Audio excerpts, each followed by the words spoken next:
بسم اللہ الرحمن الرحیم۔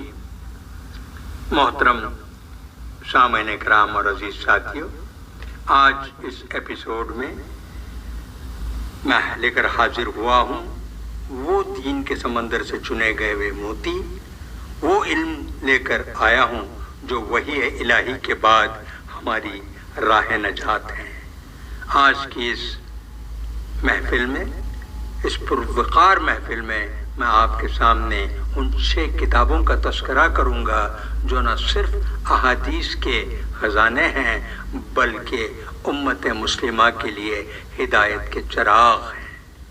یہ وہ عظیم الشان تصانیف ہیں جنہیں ائمہ محدثین نے اپنی عبقری بصیرت، لازوال محنت اور خداداد حفظ و ضبط سے مرتب فرمایا۔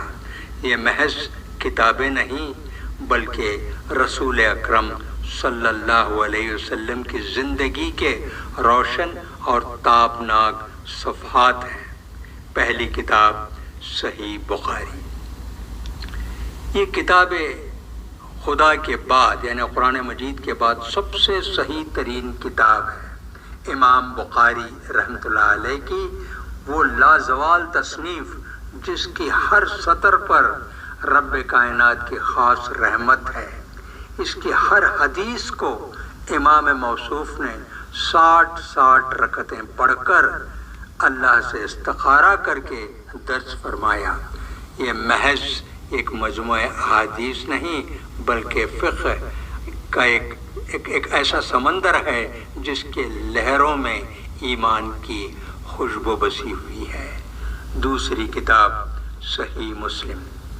پھر آتی ہے صحیح مسلم، امام مسلم رحمۃ اللہ علیہ کا وہ شاہکار جس میں انہوں نے صحت کے اعلیٰ ترین معیار کو برقرار رکھتے ہوئے احادیث کو فقہی ابواب کے مطابق یکجا کیا۔ اس کی ترتیب و تدوین کی خوبصورتی اپنی مثال آپ ہے۔ یہ صحیح بخاری کی ہم پلہ اور اس کا تکمیلی حصہ ہے۔ دونوں مل کر صحیحین کا وہ بلند و بالا قلعہ بنتی ہیں جو ہر شک و شبہ سے محفوظ ہیں۔ تیسری کتاب ہے سنن ابو داؤد۔ امام ابو داؤد رحمۃ اللہ علیہ نے اس میں احکام و مسائل سے متعلق 5 لاکھ احادیث میں سے چن کر صرف 4000 احادیث جمع فرمائے ہیں۔ یہ کتاب فقہائے امت کے لیے ایک نادر خزانہ ہے۔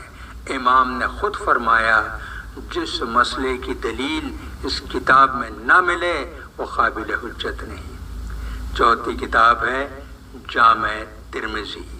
امام ترمذی رحمۃ اللہ علیہ کا عظیم کارنامہ۔ اس کی خاصیت یہ ہے کہ امام موصوف نے ہر حدیث کے بعد یہ بتایا ہے کہ اہل علم کا اس پر کیا عمل رہا ہے۔ یہ کتاب نہ صرف حدیث پیش کرتی ہے بلکہ فقہی اختلافات کو سمجھنے کی کلید بھی فراہم کرتی ہے۔ اسے علم العلل کا خزانہ بھی کہا جا سکتا ہے۔ 5ویں کتاب سنن نسائی۔ سنن نسائی امام نسائی رحمۃ اللہ علیہ کی یہ کتاب صحت کے اعتبار سے صحیحین کے قریب ترین سمجھی جاتی ہے۔ امام موصوف نے احادیث کی چھان بین میں انتہائی سخت شرائط کو اپنایا۔ ان کی اس احتیاط کی وجہ سے علماء نے سنن نسائی کو صحیح الثالثہ یعنی تیسری صحیح کتاب تک کہا ہے۔ چھٹی اور آخری کتاب ہے سنن ابن ماجہ۔ سنن ابن ماجہ رحمۃ اللہ امام ابن ماجہ رحمۃ اللہ علیہ کی یہ کتاب یعنی 6 کتابوں میں شامل ہے۔ اگرچہ اس میں بعض ضعیف احادیث بھی ہیں لیکن اس کے باوجود اس کا درجہ بہت بلند و بالا ہے۔ ایک محقق کی نظر میں اس کی کمزور احادیث بھی تحقیق و تدقیق کا باعث بن سکتی ہیں۔ تو یہ ہیں وہ 6 کتابیں، 6 ائمہ، 6 شاہکار۔ یہ ہماری دینی اور فقہی زندگی کی بنیاد ہیں۔